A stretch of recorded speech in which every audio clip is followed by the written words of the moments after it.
Well, happy Friday to one and all. It is the Speaking for Him podcast on a little more of a sombering subject tonight. This week, of course, being the 16th anniversary of September 11th. We're going to do a little reflection on what happened that day and what it was like to be there that day 16 years ago. I'm Adam McNutt alongside the host of the program, Mr. Andrew Gomison. Adam, I'm very grateful for everybody that's listening here. I just want to give a little bit of a disclaimer. We are going to talk about the events of that day, and we're going to summarize them. So if you don't want your young children listening to this show, then I would advise that you listen to it another time. We're not going to get overly graphic, but we're just going to go through a timeline of events. And then Adam and I are going to talk a little bit about what our memories were of that day. And the reason I was inspired to do this, and sadly it wasn't for last week's show, because I like to do these special shows before the commemoration. But the reason I thought of it was because it struck me while I was in school this past week that none of the kids that go to the high school where I work, or any high school for that matter, were alive at the time of 9/11. Wow. None of them understand the significance from a personal standpoint. So my goal in doing this podcast episode is to hopefully shed some light on that. And again, I don't think it's going to be expressly graphic, but because of what we're going to be talking about and the very realness of it, just use discretion with your children. And we will start out our show today with comments that George W. Bush, then president, made that night. Good evening. Today, our fellow citizens, our way of life, our very freedom came under attack in a series of deliberate and deadly terrorist acts. The victims were in airplanes or in their offices, secretaries, businessmen and women, military and federal workers, moms and dads, friends and neighbors. Thousands of lives were suddenly ended by evil, despicable acts of terror. The pictures of airplanes flying into buildings, fires burning, huge structures collapsing, have filled us with disbelief, terrible sadness, and a quiet, unyielding anger. These acts of mass murder were intended to frighten our nation into chaos and retreat. But they have failed. Our country is strong. A great people has been moved to defend a great nation. Terrorist attacks can shake the foundations of our biggest buildings, but they cannot touch the foundation of America. These acts shattered steel, but they cannot dent the steel of American resolve. America was targeted for attack because we're the brightest beacon for freedom and opportunity in the world, and no one will keep that light from shining. Today, our nation saw evil, the very worst of human nature, and we responded with the best of America, with the daring of our rescue workers, with the caring for strangers and neighbors who came to give blood and help in any way they could. Immediately following the first attack, I implemented our government's emergency response plans. Our military is powerful, and it's prepared. Our emergency teams are working in New York City and Washington, D.C. to help with local rescue efforts.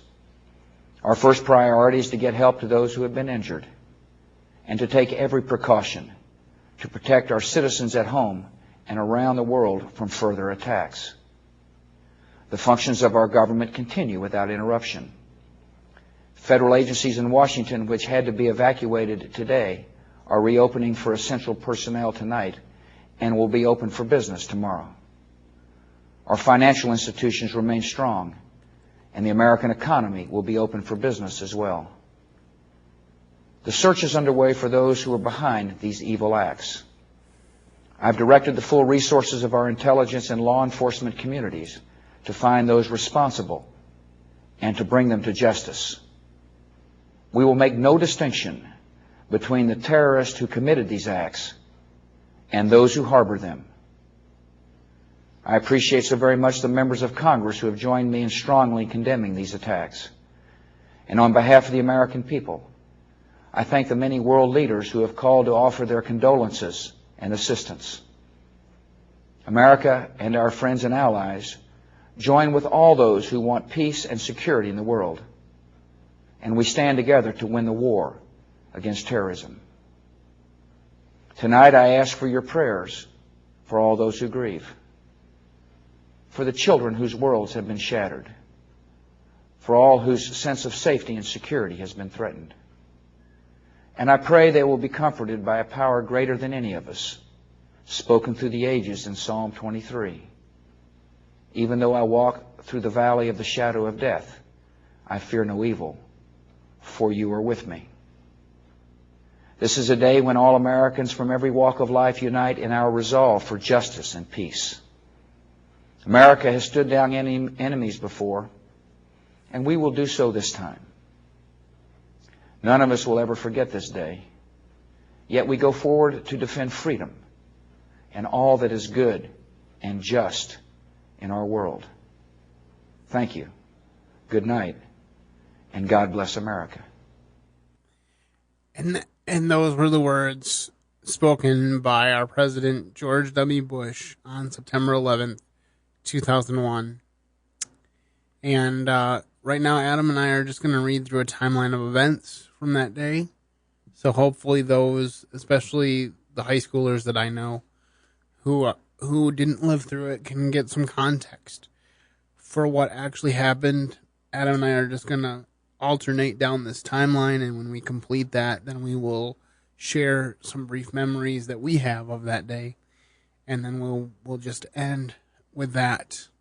But we hope that this will be a good time of reflection for us, because it's been said often that those who do not learn from history are doomed to repeat it. And so we need to learn from history. We've profiled both the play and the book things we couldn't say. It wasn't a comfortable conversation to talk about Nazis and the Holocaust, but they were real. It's a real part of history, and we need to be exercised in, having discussions about these things. So we're just going to start in on this timeline. Adam, you want to start at the top of the page?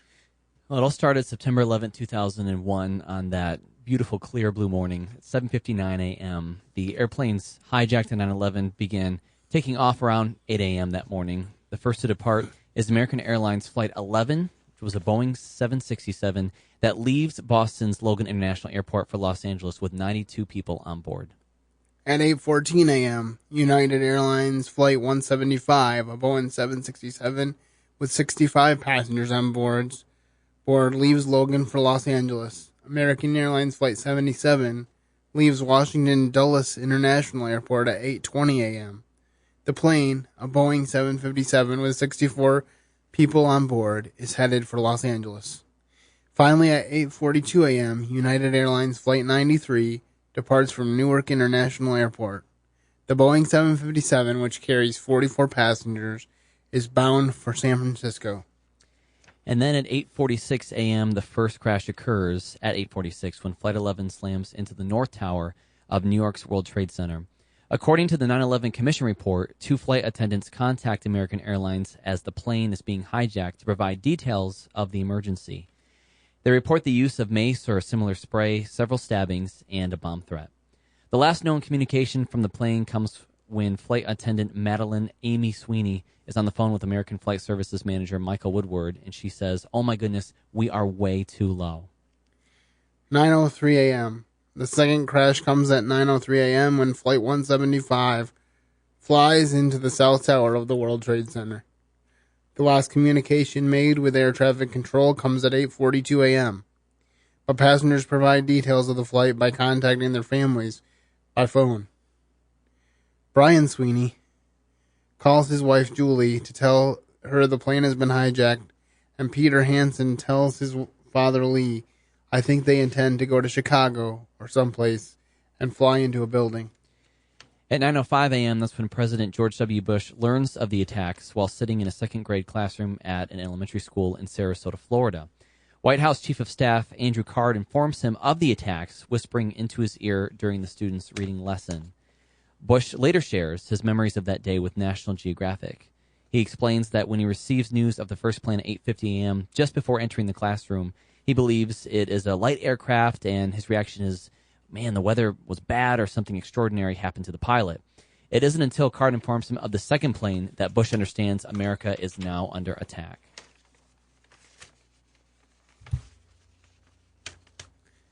9:31 a.m. In an address from Emma Booker Elementary School in Sarasota, Florida, Bush calls the attacks a national tragedy and an apparent terrorist attack on our country. I have spoken to the Vice President, to the Governor of New York, to the Director of the FBI, and have ordered the full resources of the federal government go to help the victims and the families and to conduct a full-scale investigation to hunt down and find these folks who committed this act. Bush says, terrorism against our nation will not stand. At 9:36 a.m., Secret Service agents evacuate Vice President Dick Cheney and his aides from his office to the Presidential Emergency Operations Center, a Cold War-era bunker beneath the White House. At 9:37 a.m., Flight 77 crashes into the Pentagon. According to the 9/11 Commission report, passenger Barbara Olson calls her husband Ted, the Solicitor General of the United States, to inform him of the attack. She reports that the flight has been taken over and that the aircraft is flying low over houses. A few minutes later, air traffic controllers at Dulles International Airport observe a plane on their radar traveling at a high rate of speed. Officials from Ronald Reagan Washington National Airport warn the Secret Service of the aircraft shortly before Flight 77 hits the Pentagon. At 9:45 a.m., just minutes after Flight 77 crashes into the Pentagon, the White House and U.S. Capitol are evacuated. At 9:59 a.m., after burning for 56 minutes, the South Tower of the World Trade Center collapses. The fall, which kills approximately 600 workers and first responders, lasts 10 seconds.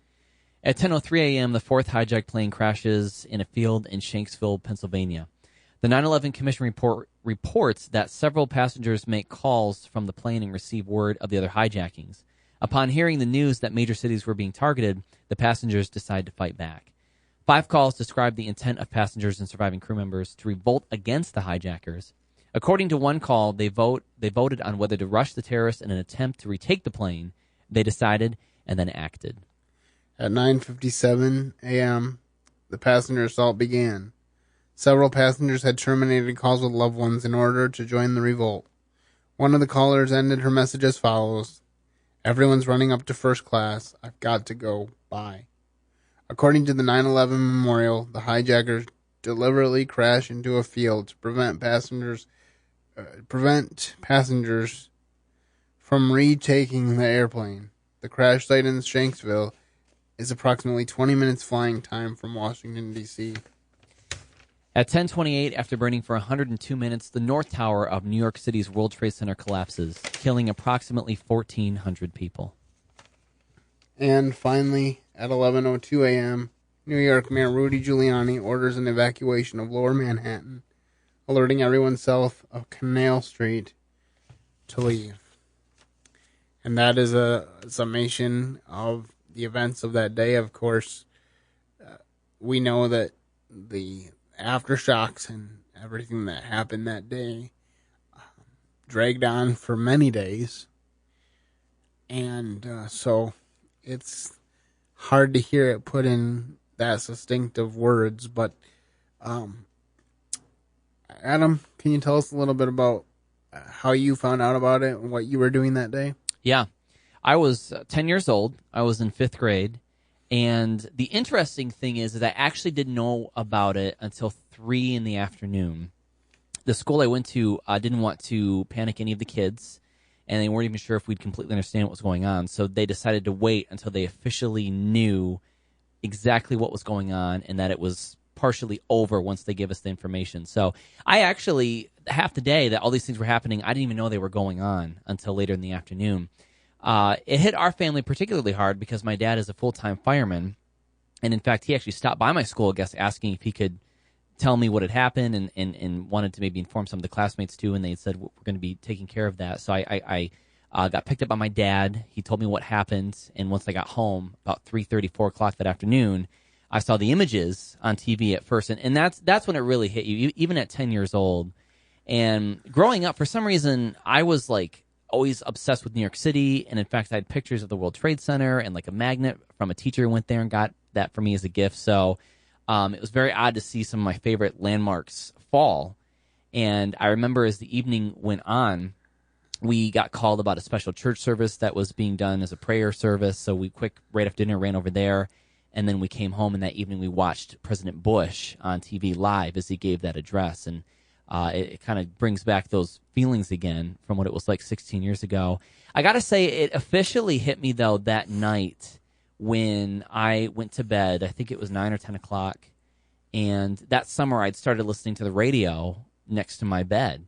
So I turned on the radio, and they were playing clips over and over of what had happened and people screaming and crying. And as I was laying in bed, I remember thinking, even at 10, like, you know what? This is huge, and things will never be the same again. And I remember I started crying a little bit, because by that moment it was like, okay, this was something that the world has never experienced.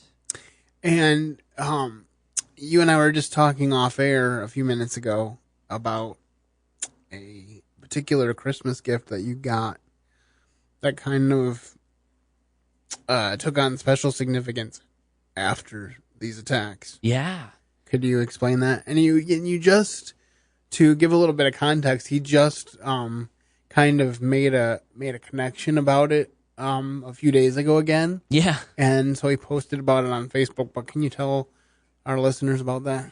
So in the Christmas of 2000, my grandma had gotten me this puzzle as a gift.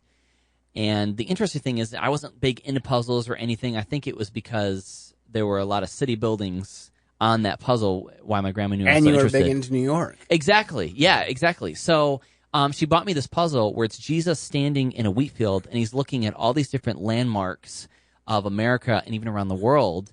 But it's crazy because right where he's looking, it goes right to the World Trade Center. And again, this was Christmas of 2000. So this would have been the last holiday before 9/11 happened.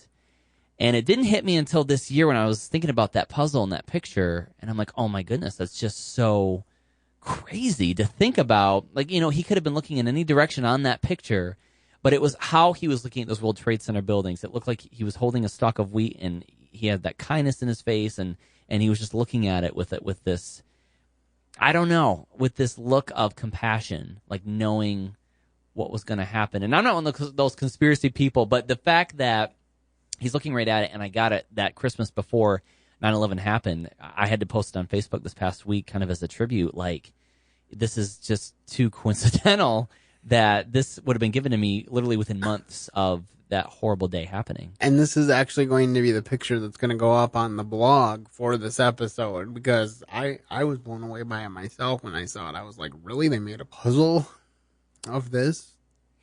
But they did. And it's so appropriate, because even through all that tragedy and through everything that happened, I know that God was watching over so many. And there are several survivor stories of people that didn't think they would make it out alive. People that spent time in rubble and still made it out alive. And there were so many stories in the years that followed about women who were pregnant when 9/11 happened and their husbands had perished in the various attacks on 9/11. There were stories of great heroism, specifically from Todd Beamer and other people who were on Flight 93 who caused the hijackers to alter their plans and crash into a Pennsylvania field. And my memories of that day are pretty clear as well. I'm a little older than Adam, so I wasn't in 10th grade. I was actually in college, but I did my college correspondence, so I was at my computer doing college work, and my brother Thaddeus, who he's 6 years younger than me, and in 2001, September, I would have been 22. So he was 16. So he was still a homeschooled high schooler, and he runs downstairs, and he says, terrorists attacked the United States. So I didn't hear about this until after the second plane hit the tower. And I was always trying to keep myself from being distracted on the computer when I was doing schoolwork, so I tried to keep most of the internet closed because I didn't want to be distracted into doing anything but schoolwork, which was a very real possibility. But when he said that, I flipped on the radio, and it was like a nightmare that you would never think was actually happening. You know, it's kind of my generation's Pearl Harbor. Yeah. You know, interestingly enough, I just recently watched the Waltons episode about the bombing of Pearl Harbor because I really like the Waltons classic TV show. And it was really interesting to actually see them depict that event and events in history like that on a show like the Waltons, and to see those characters react to that. And I think 9/11 changed a lot for my family indirectly, because I'm pretty sure that's a big reason why so many of my brothers and my brother-in-law chose to join the armed forces. I know for one brother, he said that he didn't feel like he could stand up in class in college and defend the actions of our government in fighting against terrorism if he wasn't willing to join the fight. And so, but anyway, I just remember, I remember begging my professors, at least one professor in particular, for an extension on my schoolwork. Because I said, even though this hasn't directly affected my family, nobody that we knew was in New York, it still stopped time. We didn't have an antenna for our TV at the time, and my brother called my mom and said, you better get an antenna, we're going to want to be watching the news. And I was watching the news on the internet for most of that day, and probably a lot of days that week, just trying to absorb that this major catastrophe happened on our homeland, you know. And the interesting thing about Pearl Harbor is it was an attack on us because Hawaii was a U.S. territory, but it wasn't even a state at the time. That's true. Back in the 40s. This was a legit attack on the lower 48. You know, in a place where I know there's big buildings, but you don't expect any of that to happen. And I never really liked tall buildings in the first place, ever going to them or going up long elevators. But after that, I even got a little more skittish about that kind of thing. Mm-hmm. But anyway, it's something that's been burned into my memory, and I hope that we never forget, because there's a lot of forgetting going on. I feel like people don't realize the sacrifices that our troops make. We haven't had a major terrorist attack in the United States since that happened, and I believe that it's largely due to the vigilant efforts of the people that work in the defense of this nation. You know, we can have a lot of disagreements on a lot of different political issues, but one thing we should never disagree on is the fact that our nation needs to be defended. Even before we got a bajillion government programs, one of the primary goals, one of the primary things that America set out to do in its founding was to provide for the common defense. And I'm extremely grateful for everyone who does that. We've just gone through a season of a lot of hurricanes in the U.S., a lot of devastation. And I gotta say, a lot of those heroes are the same. People running the wrong way when you should be getting out of Dodge, running into trouble so they can help other people. And I know there are people, particularly in the New York Fire Department and Police Department, who had days off, who, when they realized that New York City was under attack, they didn't just stay home and say, "Phew, I got out of that one." No, they ran into New York City, and some of them never ran back out. That's America. America is people standing up for one another and caring for one another in their time of need. And I really hope that the commemoration of 9/11, along with the things that have happened with the natural disasters that are upon us right now, will serve to cause Americans to be unified in a way they haven't been in a long time. You know, we'll never fully agree on a lot of things. There are people that disagree vehemently with me on a lot of things. But one thing I hope that everybody, regardless of how they feel about my individual views on things, one thing I hope everybody knows is how much I love this country and how much I love God. I believe those things go hand in hand, and I hope that as you've listened to these reflections on 9/11, that you will learn from them. I hope that you will use discretion, but if your child is old enough, mid-teens, they need to hear this episode, because they need to know what happened on 9/11, 2001. They need to know why it's not just another day. September 11th did not mean anything in 2000. But it meant everything in 2001. And it's hard to believe that we are 16 years gone from that. And as I said, there's literally no one in the high school that I work at that's old enough to remember any of it. Some of them may have been born because they're 6 months or 1 year old or maybe 2, but they don't remember the event because it didn't happen to them. And for those of us who lived through it, we remember where we were. We remember the sacrifice. And we will never, ever forget. This is Andrew Gomison saying, have a great weekend and keep serving the best